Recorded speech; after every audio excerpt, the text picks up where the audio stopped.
Bus ప్రయాణానికి మీ vote.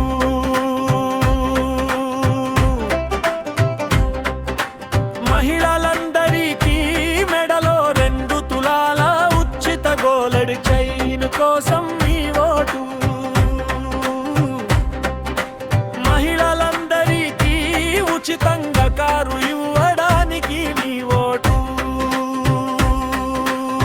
ప్రతి ఒక్కరికి తెలంగాణలో తప్పకుండా పని ఇచ్చి నెలకు 30,000 జీతం ఇవ్వడానికి మీ ఓటు.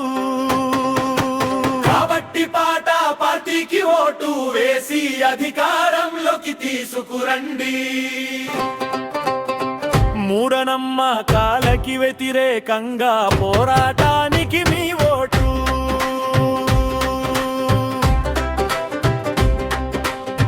అంటరానితనానికి వ్యతిరేకంగా పోరాటానికి మీ ఓటు.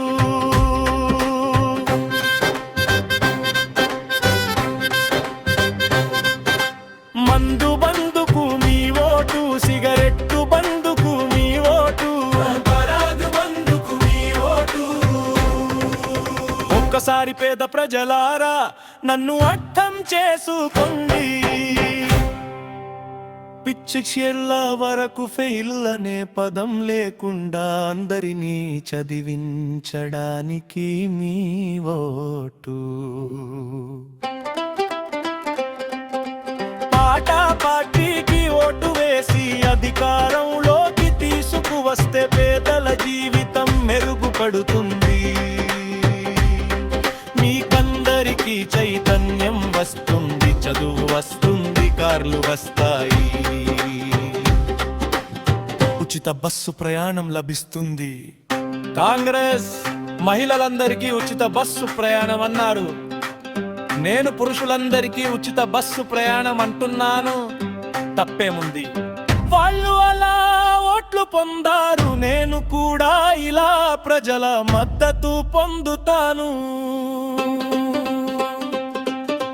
బీజేపీ దేవుడి పేరు చెబుతుంది, నేను పని గురించి చెబుతాను. నేను పని ఇస్తాను, నెలకు 30,000 జీతము ఇస్తాను. నాకు ఓటు వేయండి.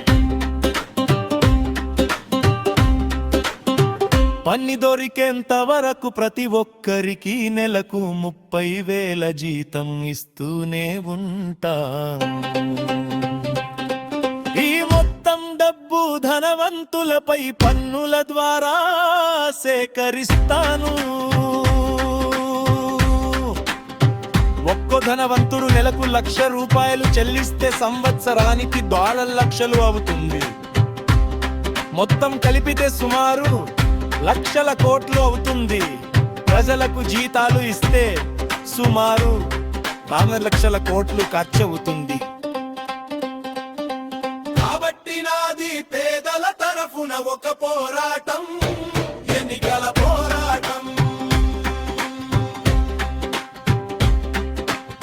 బ్యాలెట్ ద్వారానే పోరాటం చేస్తాను, బుల్లెట్ కాదు.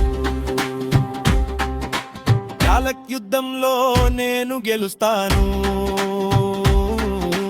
బీజేపీని, బీఆర్ఎస్ ను, కాంగ్రెస్ ను ఓడిస్తాను.